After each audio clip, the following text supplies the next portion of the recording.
Yes, I'm Janice Rail. If you have not heard about Americans United for Separation of Church and State, it is the only national nonprofit organization that devotes 100% of its resources to church-state separation issues. Church-state separation issues can include gay rights and transgender rights, science education, public education, stopping school vouchers. There's a lot of issues under the umbrella of church-state separation. I'm the head of the local chapter, the Delaware Valley chapter. You can get on our email list when the sign-in sheet's out front if you're interested in learning more. I'm willing to come out and speak to your group or willing to work with other groups to host events such as this one, and I'm really glad to be here tonight. So let me introduce you to our speaker. Ed Barocas has served as legal director for the American Civil Liberties Union of New Jersey since May of 2001. In this role, he oversees the ACLU New Jersey's legal program. He manages a docket of more than 30 cases, which touch every corner of civil liberties, including free speech, religious freedom, equal protection, privacy, reproductive freedom, and due process of law. Prior to working for the ACL New Jersey for almost 6 years, Ed served as special counsel to the Special Hearings Unit of the Office of Public Defender in Newark. In this role, he has represented convicted sex offenders in their classification and notification hearings and litigated class action suits challenging the constitutionality of Megan's Law.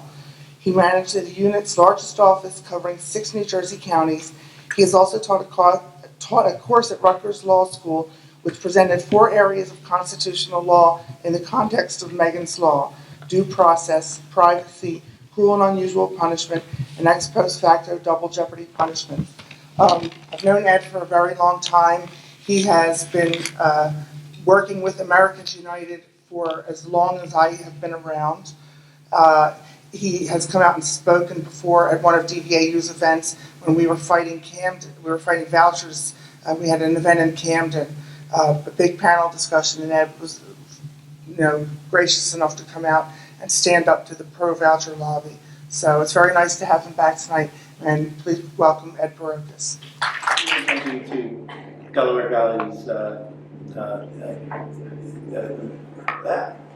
Americans United for Separation of Church and State for inviting me here, and I actually want to thank them for, in fact, being side to side, joining together in the fight for religious freedom, which is what I call it, here in New Jersey and around the country.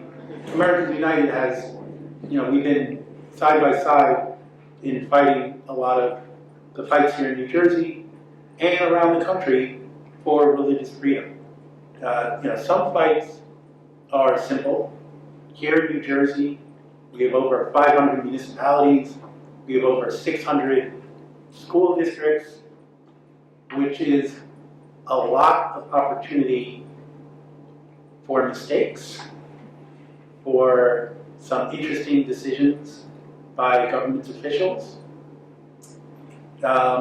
And so even in New Jersey, where you might not expect some big issues on religious freedom, as you would imagine in Kansas or Oklahoma, we get our fair share. A lot of them are resolved simply because they're done by people not out of malice, but out of not knowing better. Or it's done perhaps with malice, but once I send a nastygram, which I call my demand letter, to the school board attorney or the town attorney, it's usually resolved fairly simply. But we do get a number of issues every year on religion issues, especially in the schools. And I would say that is because there are 2 groups of people over whom the government has the most authority. That is prisoners and school students.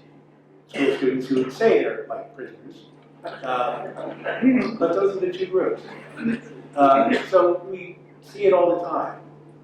And it's something as significant as I'll discuss a little later, with graduations being held in the sanctuary of a church, to things such as what songs are going to be sung or not sung, or allowed to be said, sung by a student or not sung by a student. There are a lot of different ones that I'll go into tonight. But we also have a lot of large cases going through the courts. And so we decided on this topic long before this past week. But what's happened this past week really highlights, brings into focus these issues. Because this is an interesting time, and will be an interesting time for constitutional rights, all constitutional rights. But of note with religion is that a lot of the decisions in the U.S. Supreme Court on religion cases were 5-4 decisions. And we will now have at least one new justice replacing a conservative justice, but maybe more, that could change. And as we see with abortion rights as well, a change of one person on the court could mean a vast sea change in the rights of all Americans. In addition, what a president can do is issue executive orders that can change policies, both internationally and here as well. And we have a situation where all of the same party controls all houses of government, national, federal government. So we can see laws, new laws come into play. ACLU, of course, already put out its ready to fight. But we've also had an election that, just in the election itself, where people were made to feel like outsiders. People of various groups were made to feel like outsiders in their own country, in their own society. And that's really what I want to get down to with the freedom of religion and the religion clauses in the U.S. Constitution.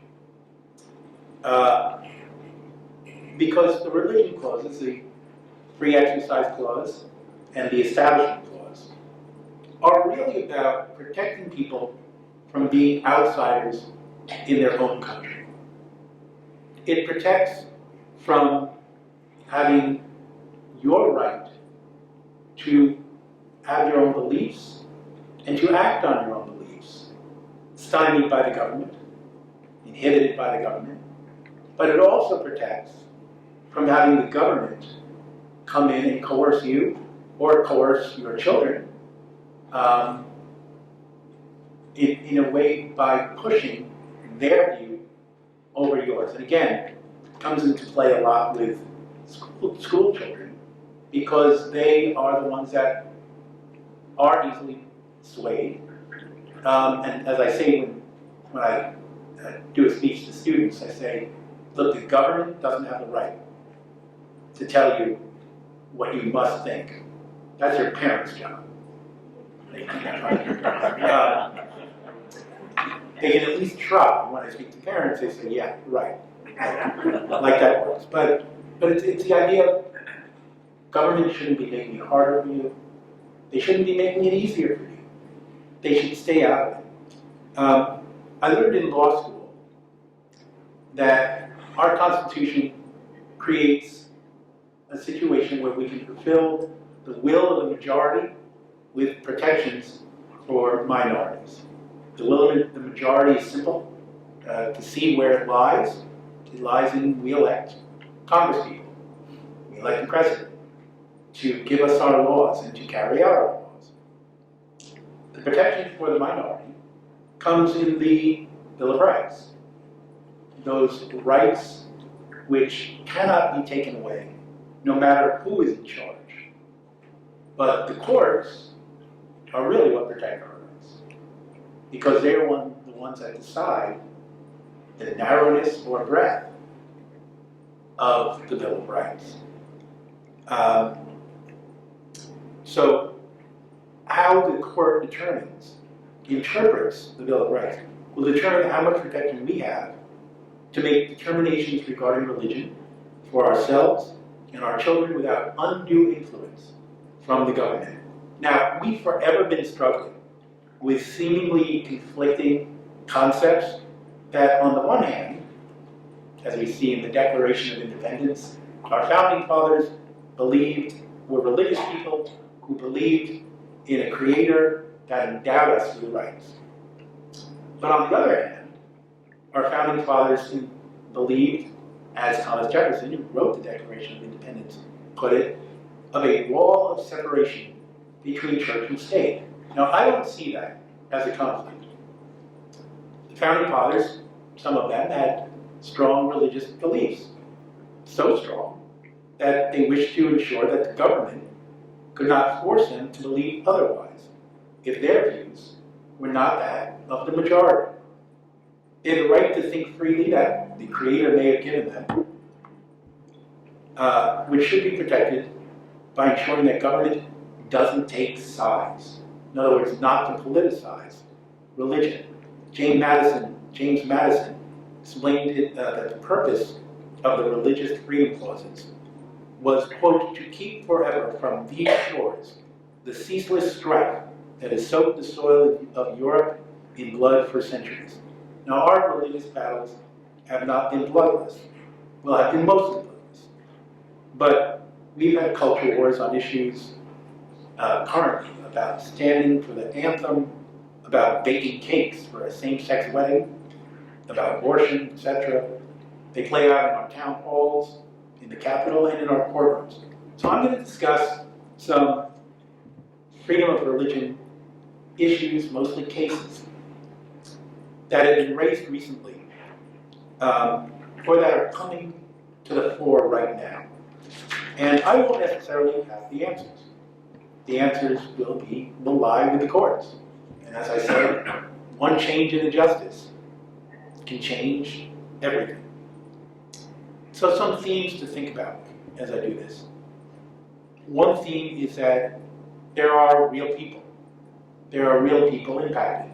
Actually, some of my clients are in this room. But I'll be putting out little case studies, essentially, of real life situations in discussing the various areas that I'll cover. Also, the idea of a sword versus a shield. This is an area that I'm going to get to. I'll talk about this for a chunk. Because normally we think of the religion clauses as a shield, right? The free exercise clause is they can't inhibit what I do, so government can't come in and tell me what not to do. I'm shielded from their restrictions. Or, the Establishment Clause. Government can't establish religion. They can't tell me. I'm shielded from them coercing me to believe a religion that they want me to believe, or believe religion over non-religion. But what we've seen more recently, and this is through the Religious Freedom Restoration Act, which you've heard about, is the idea of using these clauses, using religion essentially as a bludgeon, as a sword, to impact the rights not vis-a-vis the government, but impact the rights of third parties. Another theme is the idea that religion can be, is the assessment of when religion is viewed as receiving special benefits from the government versus equal benefits. In other words, is the government simply allowing religion to take place, or is it promoting religion? And the concept that what is clearly religious can be accepted as secular. In other words, can religious activities become non-religious based on their context? So, Establishment Clause, Free Exercise I consider them two sides of the same coin of religious freedom. And I'm going to start, and just so you know, I'll read the famous words. Congress shall make no law respecting an establishment of religion or prohibiting the free exercise thereof. They have to keep their hands off of your individual religious freedom and can't impede you from engaging nor force you to a particular religion. Okay, I'm going to start with a free exercise concept. That is that the right of a person to express their religion. But the question now has become, is there a right of a person or a company to deny service based on religious beliefs? You know, that is kind of the biggest culture war area that we have now. We see it with Kim Davis, you know, the clerk denying marriage certificates to same-sex couples, a baker or a photographer not wanting to do a same-sex wedding, a pharmacist who doesn't want to give out contraception or the Plan B. And here's a case study from here in New Jersey. Harriet and Louisa are an older lesbian couple that live in Ocean Grove. They lived there for many years. And they wanted to get married. At the time, New Jersey only had civil unions. So they wanted to get a civil union. Now, Ocean Grove has a unique history. In Ocean Grove, it's actually a part of Neptune, but the Ocean Grove Camp Meeting Association, a Methodist group, bought this large tract of land, and they owned it. And this was their retreat for many years. Now, though, they serve as essentially landlords, leasing out a lot of the land, but a lot of the land still remains completely theirs. They use it. There's a church. There's a great auditorium. And then there are other places that they lease out to people to live. They own the boardwalk, which everyone uses, and they own a pavilion on the boardwalk. And they advertise the pavilion for use for events, including weddings. And they don't check to see that someone is Methodist or even Christian. There are Jews that have used it, or people have used it without a minister, just a judge, to have weddings. But when Harriet and Lisa came, they said they drew the line. That was against their religious views. So they would not do it. So the question becomes, you have this group, I mean, it's almost like a law school question. You know, this group that actually started as a religious group, now they own this pavilion, they rent it out, but they still want their own religious views adhered to from people who use it. So before I get to the answer, let me go through a little history, legal history. The early interpretation of the free exercise clause is that government can't interfere, can't burden religious beliefs or activities without having a compelling reason to do so. But in 1990 came the case of Employment Division versus Smith. And Smith was a person who took, I believe, peyote for religious practice. It's part of his religious practice. He lost his job because of it, tried to get unemployment, but was denied because peyote was illegal. So because he had done something illegal, he could not get the benefits. But what he said was, wait a minute, this is part of my religious beliefs. There's a free exercise clause. So I'm losing rights. You're saying I have to lose rights if I engage in my religious practices. Now, for someone like Scalia, Justice Scalia, it was an easy question because he essentially believes that the free exercise clause protects beliefs, but not necessarily practices. You can believe what you want, doesn't mean you can act as it. And ultimately, the court said, didn't go necessarily that far, but they said, when there are laws that are generally applicable to everyone, in other words, they don't target religion, they don't target a particular religion, they don't target a particular religious practice, vis-a-vis a religious practice.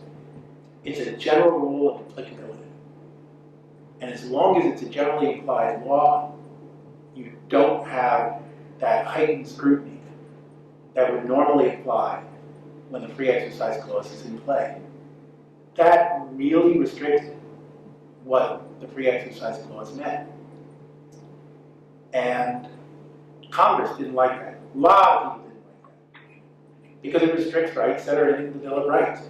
And it does it based on religion. So even though this particular religion might not have been a majority religion, Congress acted. And they passed the Religious Freedom Restoration Act. Right? So there are different ways you can have rights. Obviously, the Bill of Rights is the biggest. Another way is through state constitution. But yet another way are statutes. Laws created by legislature, either the federal or the state. And here we had the federal legislature adopt this Religious Freedom Restoration Act. And what it said was, it essentially went back to the concept that if there was an act by the federal government that substantially burdened religion, then strict scrutiny would apply.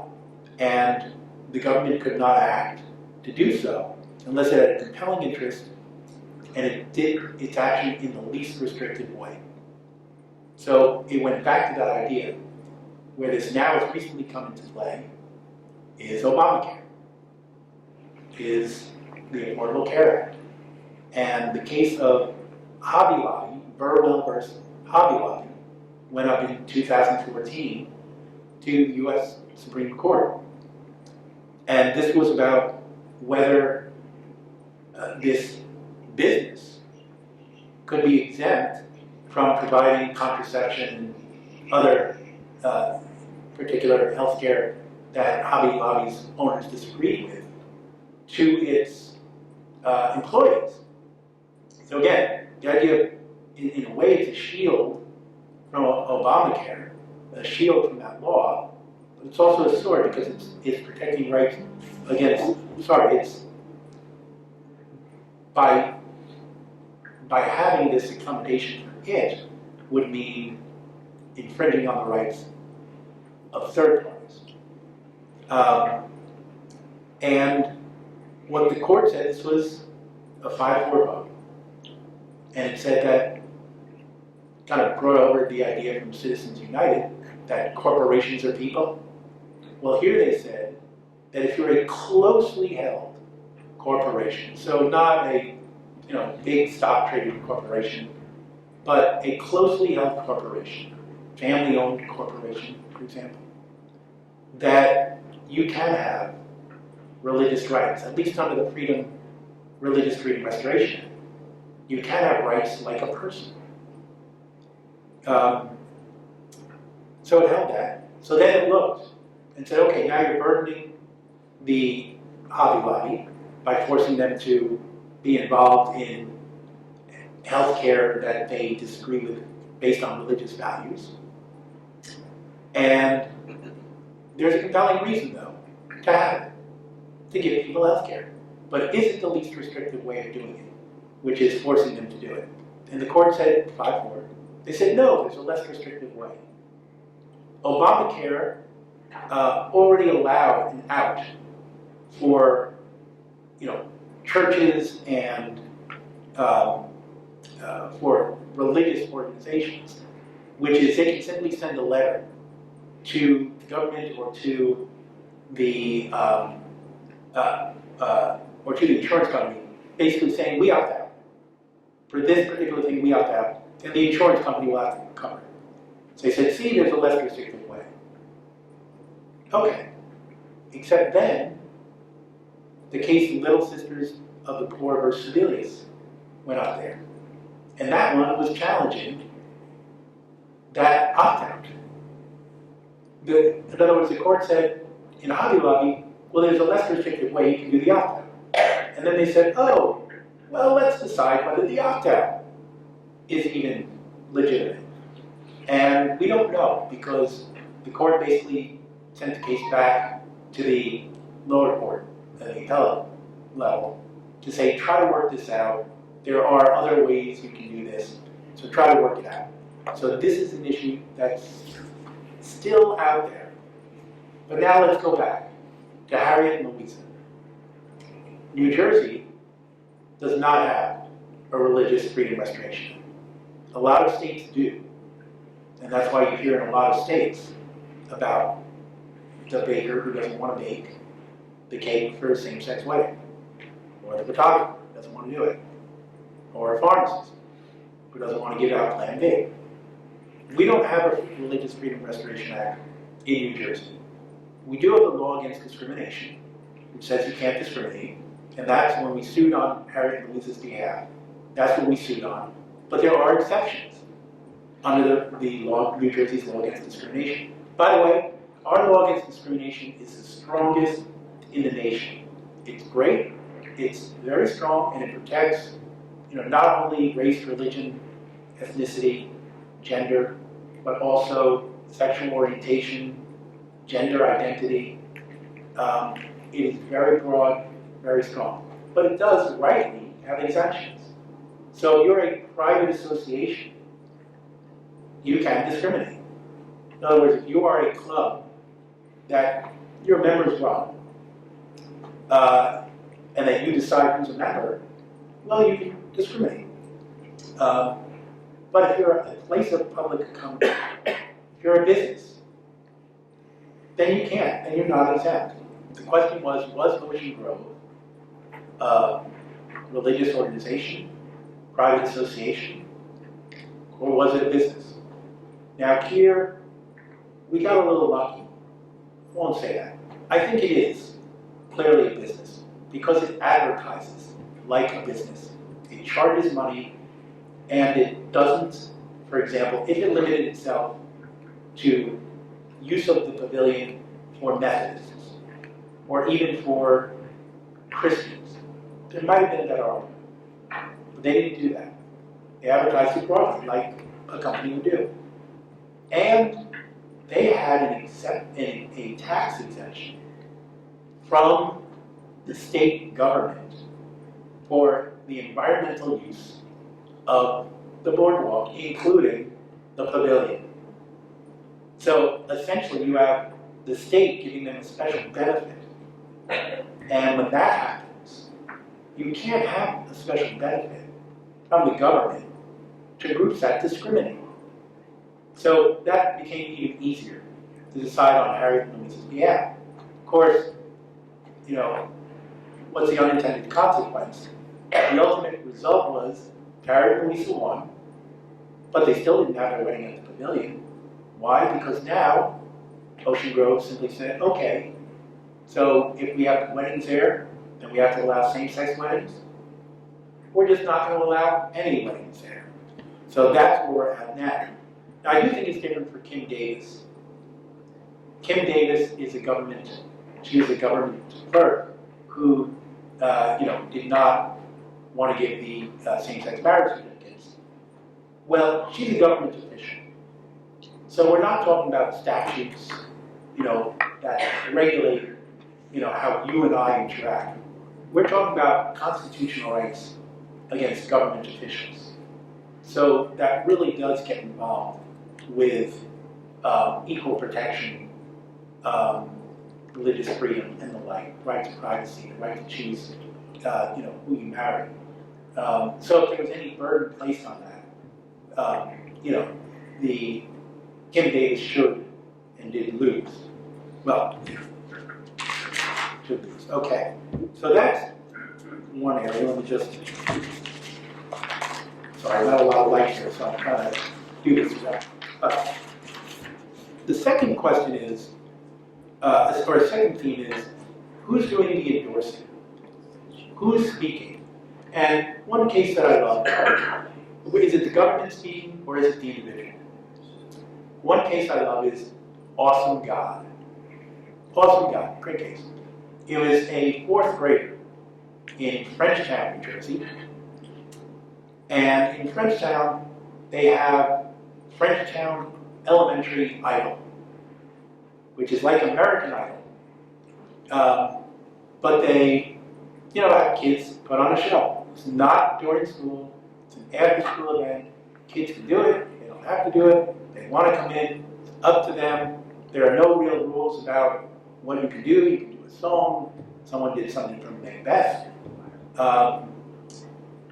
And one of the students said, I want to sing Awesome God. And the school said, no. We're a school, we can't have a song, Awesome God. And this is one of the situations where the ACLU is on the same side of organizations that usually despise or oppose the ACLU, right? Because in our view, when it's the government pushing religion, the government speaking, we're going to oppose that. They shouldn't be pushing religion on school children. But when it's the individual speaking that the government's stopping them from speaking, then we're all in favor of freedom of speech, including religious speech. So the question is, who's doing the speaking? And in this case, because of the way it's structured, after school, students get to choose what they want. It was, the reasonable person would view it as each individual got the right to speak. Now, if the school said, here are 10 songs you can choose from, that would be a completely different situation. The other thing is it matters how old the children are. There was a case of Falls versus Egg Harbor, New Jersey, where a student at a holiday party, youngest, I think it was first grade, might have been second grade, brought in pencils with religious messages. So that went to the court, Third Circuit, and the court said it would be different if it was high school. If it was high school, the other students would understand that when this one student hands out pencils with religious messages during the holiday party, it's not coming from the teacher. But first or second graders might not realize that. And this really came to an end in East Brunswick, New Jersey, where there was a coach who used to lead students in a prayer before the football game. And other students who were not religious or not a particular religion objected. And so the coach said, okay, I won't lead it. I'll let the students lead their prayer. I'll just take a lead with them. So there is the coach, where the captain of the team can continue on this, so now it's, quote, student-led, and the coach is there, of course, seeing who is kneeling with the rest of the team or not. So context matters. History matters. What the court said, again, the Third Circuit, the level court, said was, given this context, given this history, given that this was the coach who led it throughout, given that he still wants to take a knee with the team, is this really, does this really lack coercion? Is this really, hey, students, I want to join in, you can join in? Those that don't. Or will there be a level of coercion? And the court found that there was. So it would be a different situation if tomorrow a couple of the students from Camden football team on their own, who are very religious, said, let's kneel on the sideline for a moment of prayer before the game. And some students join in, maybe most students join in. That would be far different from what happened in East Brunswick. Again, it's who is leading the prayer. A really interesting area that we have, and by the way, I'll speak for about 15 minutes more than we can take questions. But a real interesting area is the idea of secularizing what are religious activities, things that we would agree are clearly religious, that invoke God. But the idea of saying that they don't violate the Establishment Clause because they've been secularized. And really one of three ways. Minimizing the court basically says that the impact of the religious message is minimized. Or that there's a secular reason why they're engaging in this religious message. Or just limiting the scope of the Establishment Clause. So I'll give an example. ACLU, New Jersey versus Wall Township. You know, I'm always amazed. Christmas is soon going to be not 12 days, but 365. Because I don't think Halloween ended when I heard the first jingle bells, you know, on commercials. So we're not even at Thanksgiving, but I'll say we're at that time again. And every year we get calls about holiday displays. So in Wall Township, it was no different. We get a call about a Christian menorah, and we got it in a few different places. In Jersey City, there was an issue. In Wall Township, there's an issue. But generally, the idea there's a creche and a menorah, maybe a creche and a menorah in a tree, and someone calls and says, this is unconstitutional. And I think they're right, but we don't even take that case anymore. Because it's so easy, or once we write a demand letter on an Instagram, for the town to correct it. And by secularizing it, by adding in some secular items, so they can say, oh, well, we're not trying to promote Judaism and Christianity. Now that we've added in, not just a Christian and menorah, but a toy reindeer, and a Frosty the Snowman, and a sled, it's a holiday display. And it's been secularized. So we were just thinking of, you know, putting out the ACLU holiday secularization kit. Sell it for $19.99 to any town that wants it. You know, but this is from, you know, cases that were decided by our Supreme Court. Some of them 5-4 about holiday displays, about the Ten Commandments. So you had cases McCreary, which was an ACLU case. You had another case, Van Orden. McCreary was a standalone Ten Commandments at a courthouse. And the court struck it down 5-4. Again, one justice different. Sea change for religious freedom. In Van Orden, it was a Ten Commandments on a scrolling grounds where there are other documents that were basically showing things that the settlers cared about. The Ten Commandments were just one of them. Right, they said that the monuments, there are 17 monuments in the park with 21 historical markers designated to illustrate the ideals of those who settled in Texas. So it wasn't about religion, it was about the ideals of the settlers, really, you know, the Ten Commandments just being one of many. Again, both of these were 5-4 decisions. Things like this can change. We also have prayer, another 5-4 decision. Is, by the way, you know what? Just because it's so scary, I want to read one of the decisions. The Scalia dissent. Remember, this is 5-4. The Scalia dissent in the Ten Commandments, the standalone Ten Commandments case. Besides appealing to the demonstrably false principle that the government cannot favor religion over irreligion, today's opinion suggests that the posting of the Ten Commandments violates the principle that government cannot favor one religion over another.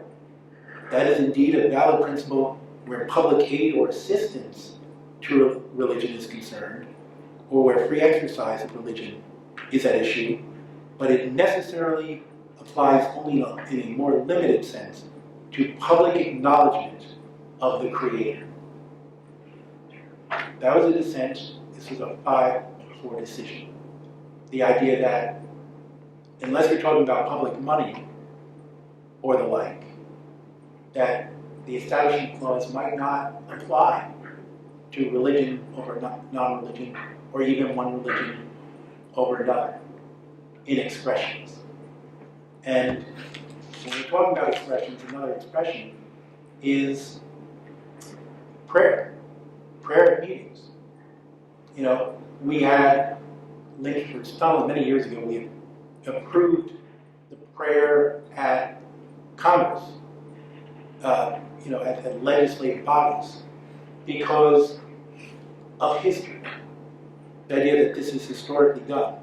Well, there were prayers at town meetings in Greece, New York, Greece versus Galloway. 2014, another 5-4 decision.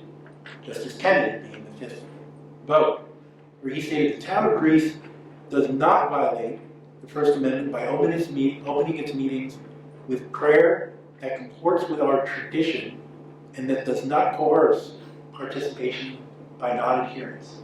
So as a body, the town could in fact open with a prayer, seemingly doing away with the idea of religion over non-religion.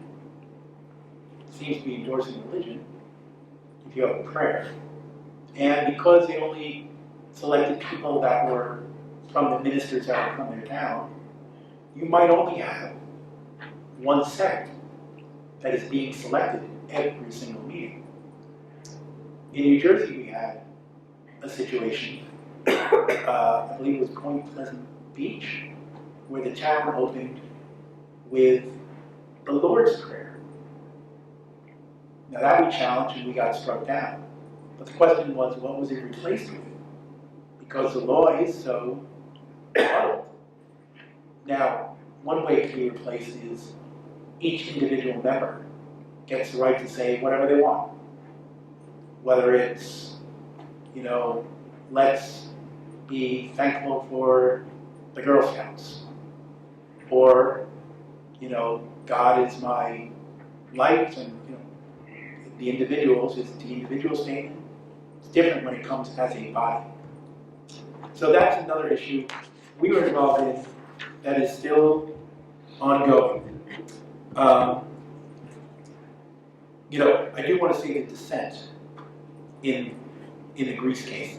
Justice Kagan wrote, month after month, for over a decade, prayers steeped only in one faith, addressed towards members of the public, commenced meetings to discuss local affairs and distribute government benefits. In our view, that practice, in my view, not ours, because this was not the majority decision. In my view, that practice does not square with the First Amendment's promise that every citizen, irrespective of her religion, owns an equal share in her government. And that's really the idea that I know we and Americans United care so much about. It's the idea that kind of goes back to the idea what we were saying, I was saying at the beginning. The idea that no one should be made to feel like outsiders. Now, the court has done better when it comes to kids. So while there's prayer at a meeting, the idea of prayer at graduation is different. And another example I'll give is we had a situation in New York where they held their graduation in the sanctuary of the church. And they said, well, it's the biggest auditorium. But you have individuals who are forced to be in a sanctuary, with all iconography of God. Guess what? some religions are not allowed to go into places that show iconography of God. So some students would have to skip their graduation. Now we got an agreement, we sued, and we got an agreement from Newark. Now, these things happen, they're ongoing. We're not sure what's going to happen with the Pledge of Allegiance, of course. Where we say one nation under God. Is it the idea, in some of the cases, prayer cases, actually in the Ten Commandments case, the one where they accepted 5-4 on the sprawling campus and 17 monuments, they said people haven't objected to it over decades. So people don't really see it as religious, or else they would have challenged it before. That's a little scary. The idea that one nation under God, people have felt that, maybe they felt they couldn't challenge it. We had one person try to challenge it, but it was found not to have standing. The idea that now it's been in place for a long time, does that mean, well, now it's history? Well, if you ask my dad remembered it without one nation under God. In fact, that's what my dad says. My dad says my dad, by the way, was a principal. I sue a lot of principals, but I understand how hard it is. Well, I love what he said, though. What he said was his biggest objection was he used to say, one nation indivisible, with liberty and justice for all. We now have one nation, under God, indivisible, with liberty and justice for all. He says, you are making divisible, quite literally on the paper. You are dividing one nation indivisible into one nation, comma, under God, comma, indivisible. The whole idea of the religion clauses is not to divide. And it's, doing it right there. The last piece I just want to get to before questions, because it's important, is the idea of benefits flowing to religious schools. Back in 1947, the idea that's still coming up now in Lakewood, New Jersey, and elsewhere, the idea of busing to parochial schools. Well, what the idea was, the court said, it depends on whether money is going to the schools or is money going to something that's afforded to everyone. So in essence, it's a public benefit, not a benefit to the school. And we see that more recently with vouchers. The idea if it's money going on the federal level, the idea that if it's money going to schools, then it would likely be struck down. Money going to parents, so each and every parent gets a certain amount of money. That, there was a case, Zelman versus Simmons-Harris, that on the federal level, in New Jersey, we have additional protections. Although New Jersey has its own strange history of our Constitution, we have special provisions of our Constitution here in New Jersey that say money from our taxes cannot go to churches or ministers or ministries. And I'll end with the case that we're doing right now, where a couple people in the audience are plaintiffs. But, that applies to the idea of vouchers, money going to parochial schools as well. We also have something that says no person shall be denied the civil right or the right to be elected to government in New Jersey.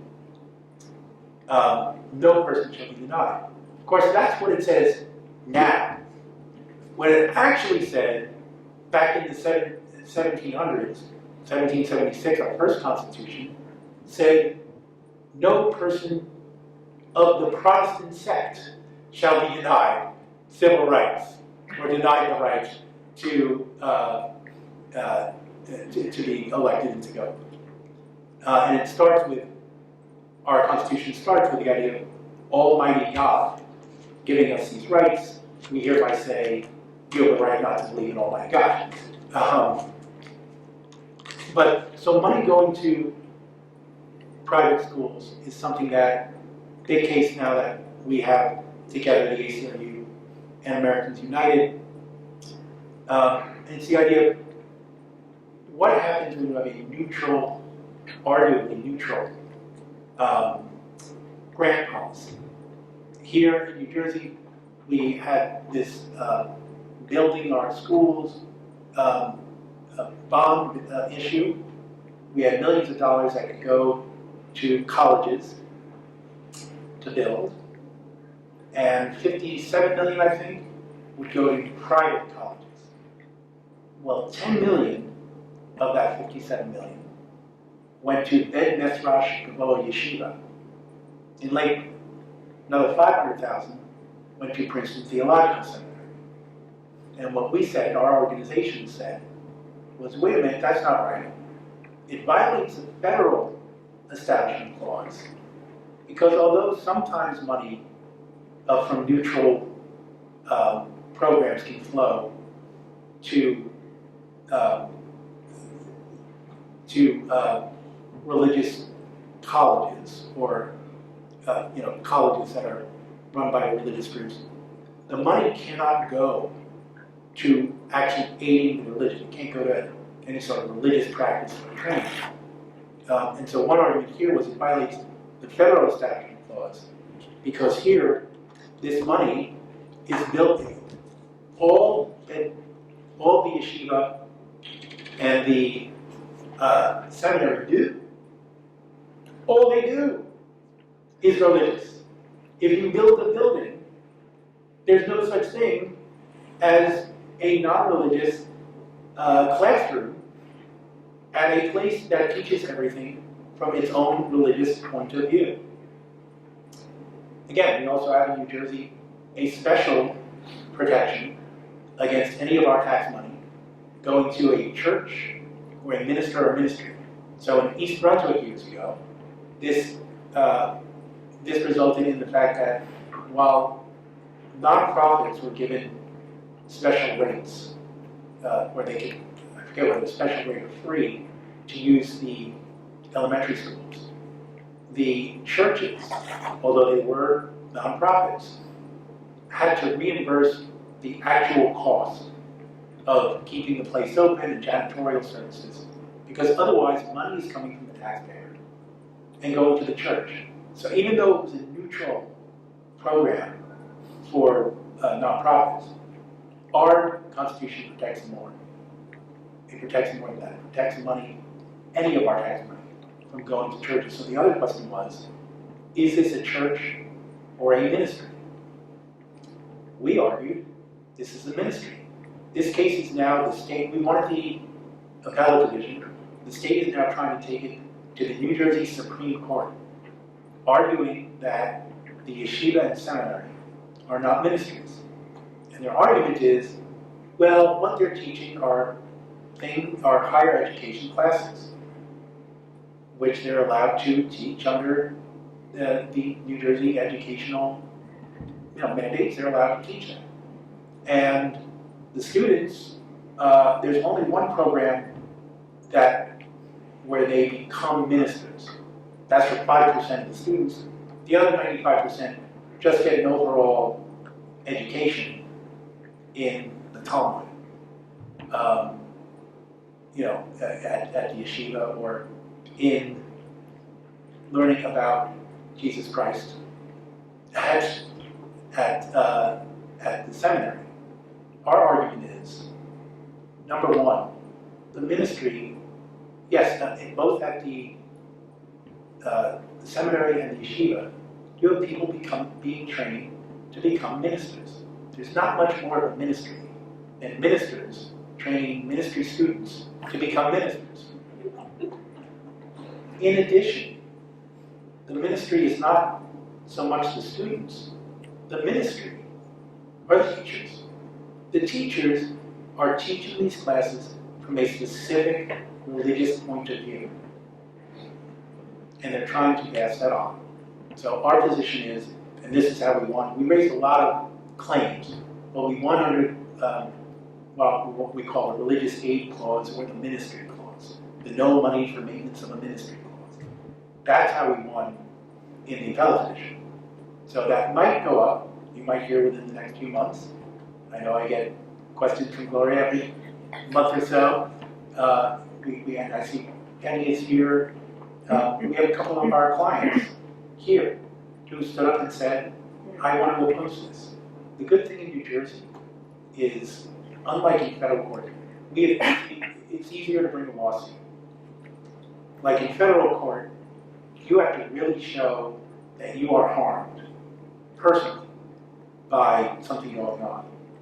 In New Jersey, it's easier. So organizations can bring, if it's something that they care about, or if one of their members is affected, or it's something that really goes to the heart of what they are, can bring a lawsuit. And so that's what we did with individuals, with organizations. We wanted that. We also might win on discrimination. If either of these places discriminate, and frankly the seminary admits that it does, the yeshiva admits that it discriminates based on gender, does not admit that it discriminates based on race or religion, although we should get some discovery out there. Now they can discriminate. Like I was saying before, private association, but if they're going to, they have to admit that they're a private association. And if they admit that they're a private association, then they shouldn't be getting government money. Because government should not be, government is a public accommodation. So they would be violating the law against discrimination if they gave any special benefits to an organization that discriminates.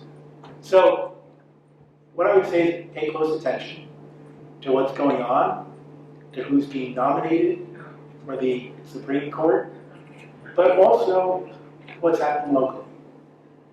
Because, again, we're lucky we're in New Jersey and not elsewhere, where they might not have a great constitution or a great state Supreme Court that interprets it, or legislators that aren't trying to take away a right. Well, we'll see what happens in a year with our next governor, but hopefully, whoever, and I'm not saying Republican or Democrat, whoever is our governor and our legislators state here in the state, that they don't try to take away religious rights or the civil rights of any other group. But remember, there are protections, and I'm glad to be working with Americans United and making sure that we do have our religious freedom, both our freedom of religion, our right to sing awesome God if we want, the right if there is a Bible in prison for the wicked, to have the right to get Wiccan books in prison and not to be discriminated against because of one's religion, but also the right to religion, but also the right not to be coerced or unduly influenced, especially our children unduly influenced, because we have the right from religion as well. So I'll open it up for any questions you might have.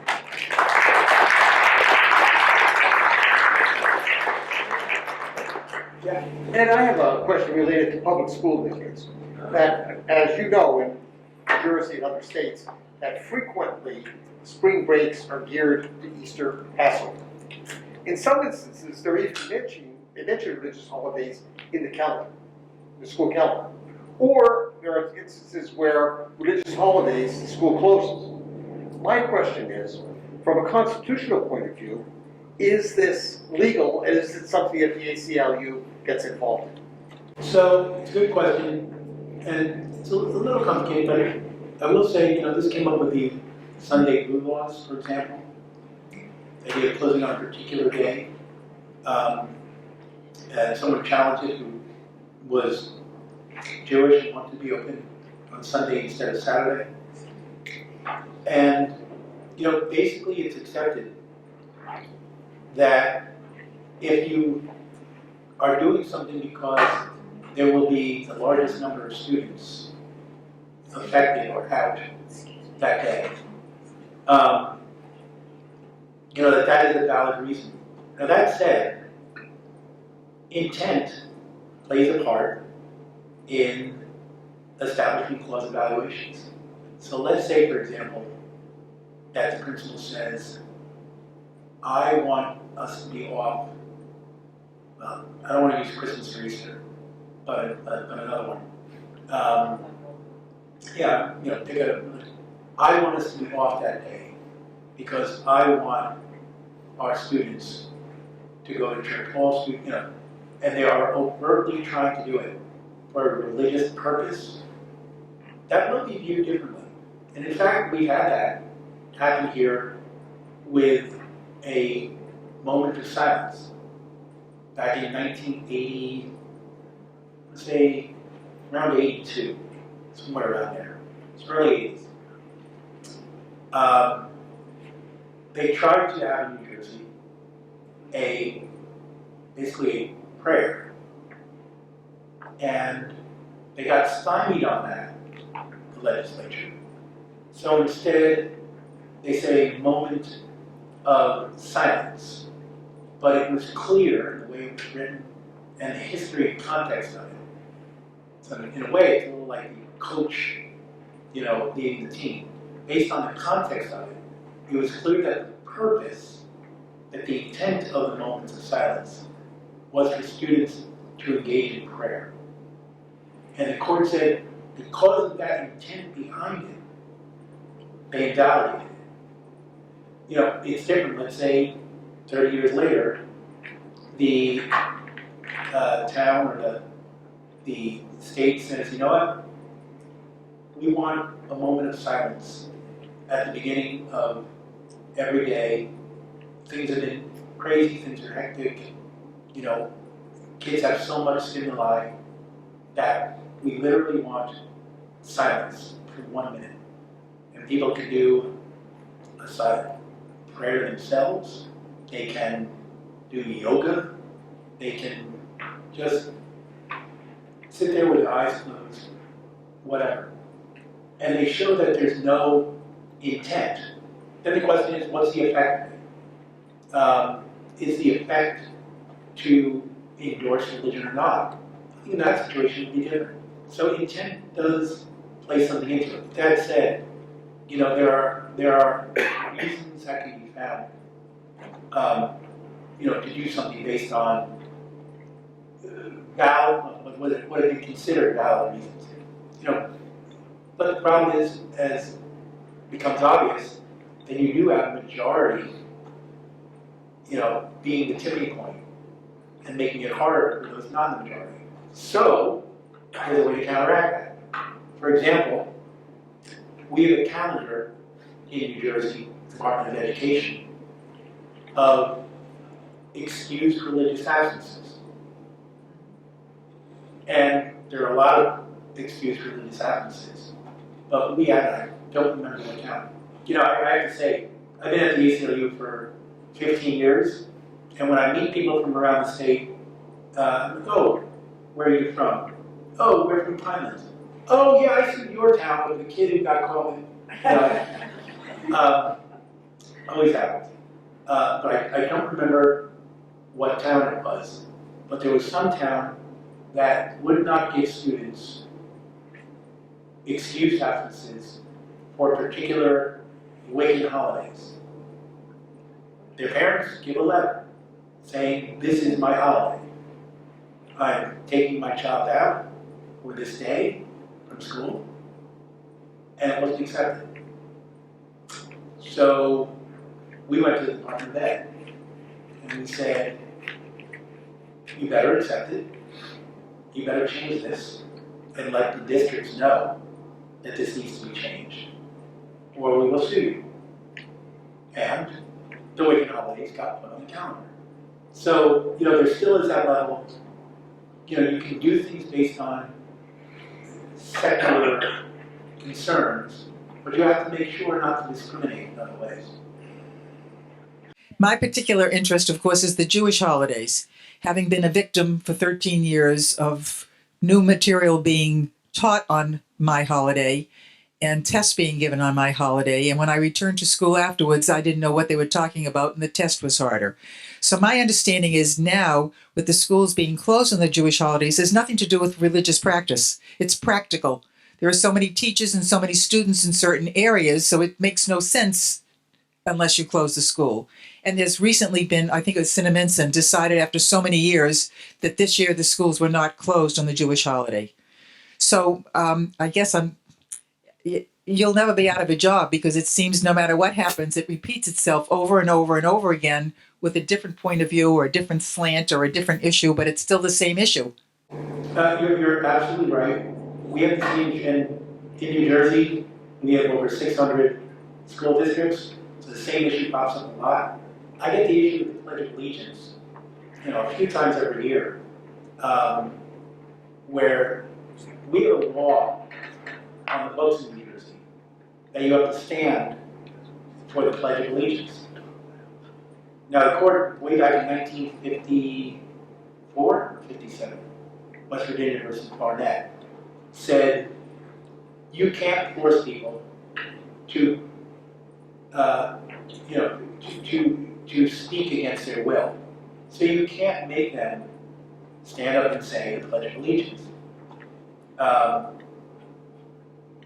In New Jersey, though, we have a law that says, okay, but you have to at least stand to show respect. Well, that's not constitutional. Just ask Colin Kaepernick, you watch football, and the whole issue of not standing for the national anthem. Well, that's real. I mean, it's been happening over and over with the Pledge of Allegiance in schools. And we have students every year, it seems. It was happening more a couple of years ago. I'll explain why it now is not as much. That we're getting after school detention or suspended for refusing to stand. And the law of standing for the Pledge of Allegiance was ruled unconstitutional. Miller, I think was the case, 1983. Okay, ruled unconstitutional, 1983. But it's still in the books. Still in the book. So we kept telling people, school districts, you're not allowed to do this. And, what do you mean? We see the statute, it's there. So two things. Number one, we went to the Department of Ed, said, send a letter around to all of your districts, making sure that they know that this statute is declared unconstitutional, so that they do not force any students to stand for the pledge. Okay, great, and they've done it. So twice we've had the commissioner do that. So now it doesn't happen as often. But why is that required? It's because no legislator wants to stand up and sponsor the bill to say students don't have to stand for the Pledge of Allegiance, and try to get that bill through the state legislature. Now, what we try to do is there is a group that basically combs through the statutes to say these rules are antiquated. They don't apply in New Jersey anymore. Let's get them off the books. And what we say is, well, great. These rules are antiquated. They're unconstitutional. Get them off the books. Put this into, wrap this all up into one package with how much hay a horse and buggy can, all that stuff, and take it all off. No one has been willing to do it. And that's caused actual problems for real kids. Why isn't the granting of tax exempt status to religious institutions considered constitutional when it's a burden on me, who is a secularist, to increase my taxes because their taxes are nil? Oh, would you repeat that question? Yeah. So the question is, the idea of tax exemption for churches, why is that constitutional if our tax money is going to support the churches, essentially, by giving them free land use, for example, that you and I don't have, or businesses don't have. And I don't have a great answer to that, other than history. This is what's been accepted and has not been challenged. So the understanding that this was something separate from the Establishment Clause, that the Establishment Clause wasn't meant to touch this, I guess is an argument. Who would have standing to bring this up and create a case? I mean, there's arguments about taxpayer standing. You know, the idea of, you know, if you're dealing with tax money, the idea of taxpayer standing. You know, this is something that I think I don't know as much about, because I've never tried to focus on it, because frankly it's something that just is. And we looked at it a little bit when we were doing this case with the yeshiva and the seminary. But you know, it's something that's always been accepted as other. That's you know, and we haven't challenged it. You know, and probably I imagine Americans United probably has a statement on that. I don't know what Americans United has said. And frankly, I really haven't looked at what the ACLU policy, if there is one, on it. Just because I've never thought to challenge that. Because it is essentially seen as something that's been part and parcel of our tax laws throughout.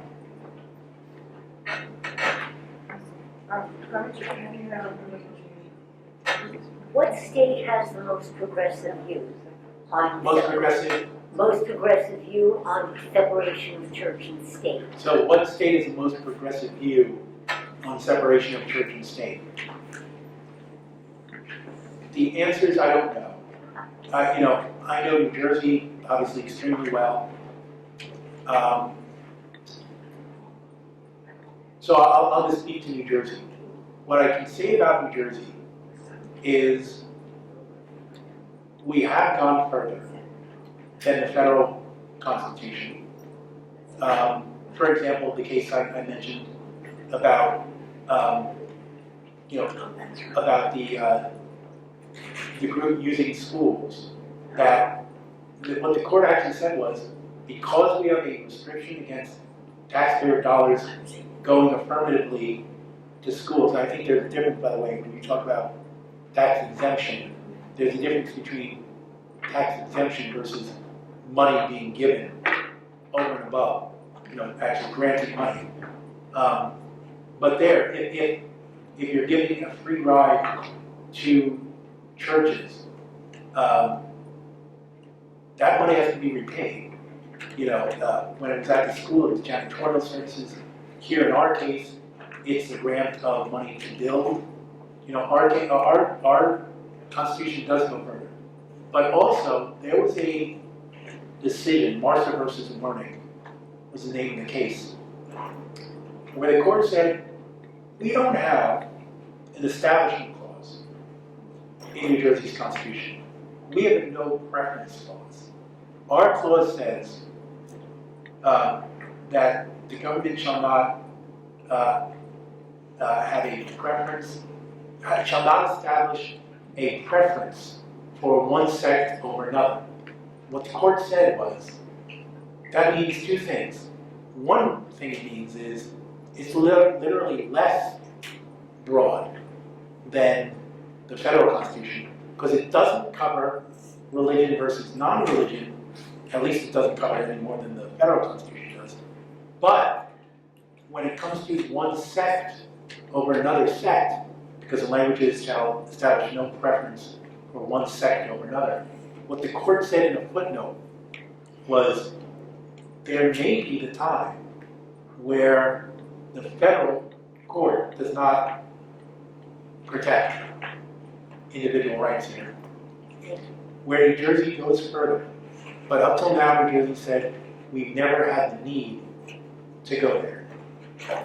Now, change some justices at the U.S. Supreme Court, restrict the meaning of the Establishment Clause, and you'll see people like me and people like the lawyers at Americans United bringing more cases in New Jersey court to say, okay, you've had this footnote. It's been lying there dormant for decades because you said you hadn't needed it.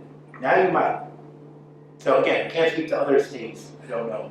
But I do know we have expectations, and we might have even more come in the future that we might have to turn to. I wanted to make a comment about that question about tax exemption for religious institutions. I was thinking that perhaps it's really because they come under the umbrella of a nonprofit that they're tax exempt rather than that they're a religious institution. That might be my understanding. Under nonprofit status, as opposed to being a church, and that's true. There are some additional